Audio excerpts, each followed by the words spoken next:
रहीम अस्सलाम वालेकुम। मैं उसामा ज़ैद इस वक्त हम फैज़ाबाद धरने के अंदर मौजूद हैं। डॉक्टर शफीक अमीनी साहब रुकने शूरा हमारे साथ मौजूद हैं। डॉक्टर साहब, धरना स्टार्ट हो गया है, पहले मार्च का ऐलान था, मार्च से धरने का ख्याल कैसे आया? बिस्मिल्लाहिर्रहमानिर्रहीम। सबसे पहले आपका शुक्रिया उसामा ज़ैद साहब।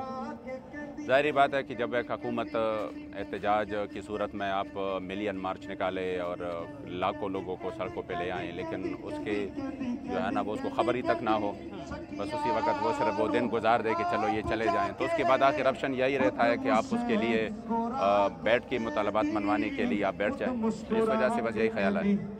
लोगों की राय है कि एस्टेब्लिशमेंट की ईमा पर आप आके यहाँ पे बैठ गए हैं। फैज़ाबाद के अंदर बैठना एस्टेब्लिशमेंट की ईमा के बगैर मुमकिन नहीं है। पाकिस्तान तहरीक इंसाफ 4 बंदे लेके निकलती है, क्रैकडाउन स्टार्ट हो जाता है। तहरीक लबैक कैसे फैज़ाबाद में बैठी है? ये तहरीक इंसाफ को ना अपने कारकुनों को और उनकी जो नाकामी है और जो उनकी डर है ना, उसकी वजह से फिर वो हमें कहते हैं क्या ये क्या समझते हैं हमें नहीं मिली धमकियाँ, या हमें जो है ना वो इन्होंने इजाज़त दी है।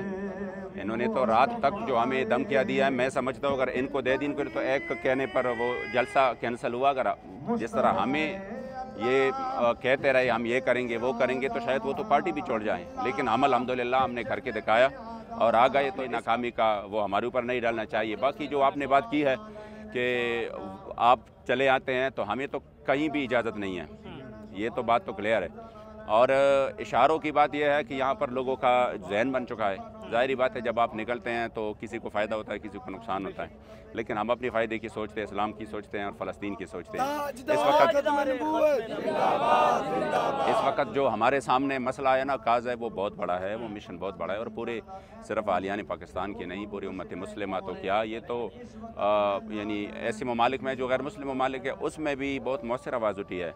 यानी हत्ता कि अमेरिका में यूनिवर्सिटियों में लोगों ने स्टूडेंट्स ने अपनी जो कैरियर है वो दाव पे लगाया और उनको निकाला गया, लेकिन उन्होंने बर्दाश्त की सब कुछ और निकले। तो हम इतने बहस तो नहीं हो सकते कि अपने भाइयों की ये तमाशा देखते रहे। हमने 9 से 10 महीने अल्हम्दुलिल्लाह मुकम्मल तौर पे मार्च किए। हमने मसनूआत की बाइकाट का एक भरपूर मुहिम हर जुम्मे को चलाया, उलमा के पास गए, खतूत लिख के, इनको भी हमने सबको खतूत लिखे हैं अमीर मोहतरम की तरफ से। तमाम मेरे जितने भी कौमी असम्बली के हैं या सूबाई असम्बलियों के सबको खतूत जा चुके हैं और ये हमारा आखिरी ऑप्शन था कि हम यहाँ पे निकल आए। साहब, कल तहरीक लबैक कालअदम थी, कालअदम करार दे दिया गया, कारकुनान को गिरफ्तार किया दिया गया, उसकी भी हमने मजम्मत की। आज पाकिस्तान तहरीक इंसाफ को कालअदम करार दिया जा रहा है, आपकी क्या राय है? मेरे ख्याल में वो भी गलत था, ये भी गलत है। एक ऐसी जमात को जो जिसके साथ आवाम की एक अक्सरियत हो, अल्हम्दुलिल्लाह हमारे पास तो ये दावा है हमारा, जिस तरह हमने 29 लाख वोट ली है, तो हम एक जमहूरी जमात है और हमारे जो कारकुन हैं उनकी जो राय थी उनका ख्याल नहीं रखा गया और रातों रात बग़ैर फॉर्मेलिटी के, बग़ैर किसी चीज़ के यहाँ तो फिर भी 1 साल से ढूंढ रहे हैं मुख्तलिफ़ किस्म की शवाहिद को। हमारे लिए तो उनके पास एक गवाह भी नहीं था, न कोई इस तरह का वाक़या था, सिंगल वाक़या भी कि हमने रियासत के ख़िलाफ़, मुल्क के ख़िलाफ़ या फॉरेन फंडिंग का कोई केस था या कोई और चीज़ था। हमने तो बिल्कुल इसी सूरत कोई, लेकिन इन्होंने करना था तो सो कर लिया।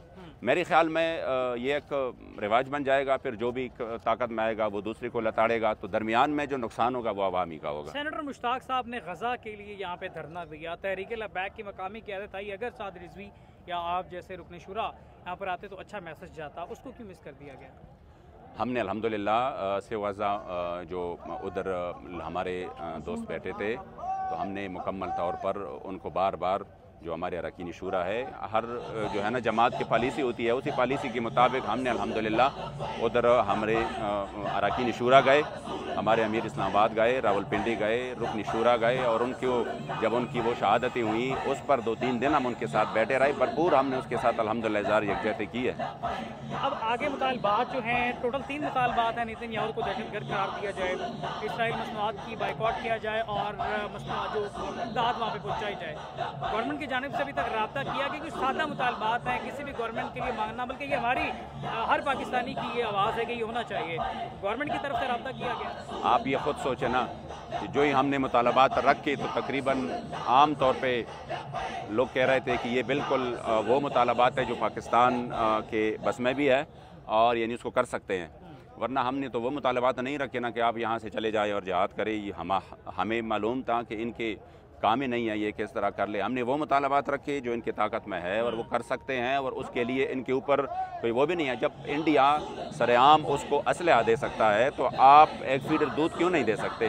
آپ جا کر ایک گولی اور ایک انجیکشن کیوں نہیں دے سکتے؟ ایک مرہم پٹی کیوں نہیں دے سکتے؟ ڈاکٹر صاحب پھر ایسا نہیں ہے کہ چھوٹے سے مطالبات ہیں نہ مان کے گورنمنٹ افراتفری کی جانب لے جا کے شہباز شریف کے استعفے یا اس طرح کی بڑی چیزیں جو ہم دیکھ رہے ہیں جو ہونے جا رہا ہے ممکنہ طور پہ ان کی طرف یوٹیلائز نہ کر لیا جائے اس دھرنے کو؟ میں آپ کو ایک سمجھائد صاحب میں آپ کو ایک تاریخی بات بتاؤں, اور اس کو انشاءاللہ سننے والوں کو بھی لطف آئے گا اور آپ کو بھی یقین آئے گا کہ جب ہمارے 8 شہید ہو گئے نا پچھلے دھرنا ختم نبوت میں, تو کچھ جگہوں سے کچھ طریقوں سے ہمیں خبریں دے گئیں کہ ابھی تو آپ ایک وزیر کا جو ہے نا وہ استعفیٰ کا مطالبہ نہ رکھیں, اب تو آپ کے شہید ہو چکے ہیں اور پورا ملک اس وقت جام ہے.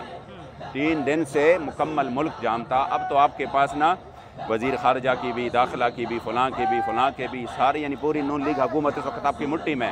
آپ چاہیں تو یوں اس کو گرا دے. ہم بھی جذباتی تھے. میں آیا ادھر, مجھے اب بھی وہ منظر یاد ہے, میں آیا ادھر فیض آباد اوپر پل کے اوپر بابا جی اپنے خیمے میں تھے. میں بیٹھ گیا, میں نے کہا بابا جی اب کیا ہے مطالبوں کے حوالے سے؟ بابا جی نے کہا وہی ہے جو ہم نے مطالبے رکھے تھے. میں نے کہا اب تو ہمارے شہید ہو چکے ہیں, اب تو ہمارے مطالبے بڑھ چکے ہیں. انہوں نے کہا کیسے بڑے ہیں؟ میں نے کہا جو ہمارے بندے شہید ہو چکے ہیں. تو کہہ رہا کیا مطالبہ ہے؟ میں نے کہا اب اوروں کو بھی, اس حکومت کو بھی ختم کرنا ہے. تو بابا جی تو بصیرت کی, ابھی لوگ وہ کہہ رہے ہیں, اسی وقت وہ دیکھ رہے تھے. مجھے کہا نہیں کہہ رہا ایسا ہو نہیں سکتا. کہہ رہا یہ تو 8 شہید ہو گئے, ہم سارے شہید ہو جائیں تب بھی ہم ختم نبوت کے لیے آئے تھے. تو قیامت تک کوئی یہ نہ سمجھے کہ ہماری دھرنا جو ہے وہ ختم نبوت کا ہے, ختم حکومت کا نہیں ہے. یہ اسی وقت انہوں نے کہا کہ ہمارا دھرنا ختم نبوت کا ہے, ختم حکومت کا نہیں.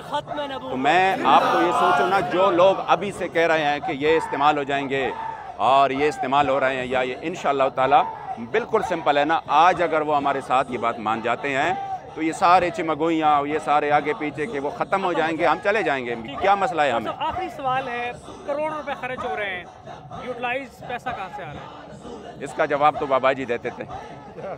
کون دیتا ہے دینے کو منہ چاہیے, دینے والا ہے سچا ہمارا نبی. آپ یقین کرے, یہ اللہ اور رسول کو میں یعنی ان کے سامنے یہ بات کہتا ہوں کہ ہم جب آتے ہیں تو ہمارے پاس جس طرح بابا جی کہتے تھے نا کہ ہمارے پاس 20 کلو چنا بھی نہیں تھا کہ ہم لے کے آئیں, لیکن یہاں پر 21 دن سوپ کے بھی معاملات چلتے رہے اور خوراک تو اتنا وافر تھا. اب بھی الحمدللہ ہمارا سب کچھ یہاں پہ چل رہا ہے.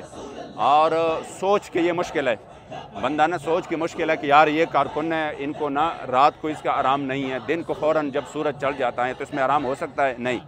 اور ان کے پاس پوری طرح جو ہے نا وہ بھی اگر نہیں ہو کوئی ٹینٹ وغیرہ تو کیا یہ احتجاج نہیں کریں گے؟ لیکن آپ کسی سنگل کارکن سے بھی جا کے پوچھ لے, وہ کہے گا مجھے کوئی بھی چیز نہ ملے لیکن میں یہاں پہ اپنے قائدین کے حکم پہ بیٹھا ہوں, وہ چاہے سال تک بیٹھ جائے. اس کو کہتے ہیں جذبہ. یہ جذبہ ہے اور یہ حقیقی جنون ہے, اور اس جنون کو شکست کوئی نہیں دے سکتا. بہتر یہ ہے کہ اس کے ہمارے انتہائی ایک جائز مطالبات ہے, ہر مسلمان کے دل کی آواز ہے, اور اس میں ہمارے فلسطینیوں کے لیے اگر ہمارے یہاں پہ بیٹھنے سے اور ہمارے یہاں پہ کچھ جو ہے نا تکلیف اٹھانے سے, یہ نہیں ہے کہ تکلیف ان لوگوں کو ہے جو روڈ سے نہیں گزر سکتے, وہ تو پھر بھی گھروں میں ہے, وہ تو پھر بھی ان کے لیے انٹرنیٹ ہے کچھ نہ کچھ, لیکن جو یہاں پہ لوگ بیٹھے ہیں ان کو بھی تکلیف ہے, ہمیں بھی تکلیف ہے, ہم نے بھی گھر بار چھوڑے ہیں, ہم نے بھی کاروبار چھوڑے ہیں. اور یہ سارے جو ہے نا وہ اس طرح کے لوگ بھی نہیں ہیں کہ ان کے پاس بہت پیسہ ہے اور یہ آ کے یہاں پہ اڑا رہے ہیں, نہیں, ان کی بھی گھر کے بہت ساری مشکلات ہیں. لیکن انہی مشکلات کو جب ہم دیکھتے ہیں اور سامنے اپنے بلکتے اور سسکتے آہوں کے ساتھ اپنے مظلوم بہنوں کو دیکھتے ہیں, بھائیوں کو دیکھتے ہیں اور چھوٹے بچوں کے وجود کے ٹکڑوں کو دیکھتے ہیں, تو ہم کہتے ہیں ہمارے اوپر گزر جائیں اور ہم تھوڑے جو ہے نا مشکل میں آ جائے. اگر ہمارے یہاں پہ کچھ تھوڑے سے مشکل کی وجہ سے ان کو 1 گھنٹے کی بھی ریلیف مل جائے تو انشاءاللہ ہمارے لیے مغفرت کا سامان بنے گا. بس اسی کے لیے آئے ہیں اور یہ امید رکھتے ہیں کہ انشاءاللہ اہلیان پاکستان جس طرح میں, ٹھیک ہے کچھ لوگ ایسے ہوں گے جو کہ مشکلات ہے, پھر بھی آپ دیکھ رہے ہیں یہ چل رہا ہے نا, ٹریفک بھی چل رہا ہے, ایمبولینس بھی چل رہے ہیں, لیکن جو اہم بات ہے وہ یہ ہے کہ پنڈی اسلام آباد والے ہمارے مہمان نوازی کر رہے ہیں, وہ میزبان بنے ہوئے ہیں, ان کے ہاں سے لنگر آ رہی ہے, اور وہ جو ہے نا اپنی بھائیوں کی, اگر ان کی یہ دل کی آواز نہیں تھی تو انہوں نے ہمیں جوتے مارنے تھے. लेकिन अल्हम्दुलिल्लाह वो हमें प्यार मोहब्बत दे रहा है, तो इसका मतलब है कि वो भी यही चाहते हैं कि यार इनके ये बेहसी ख़त्म हो और ये जाके अपनी मज़लूम भाइयों के लिए कुछ करे।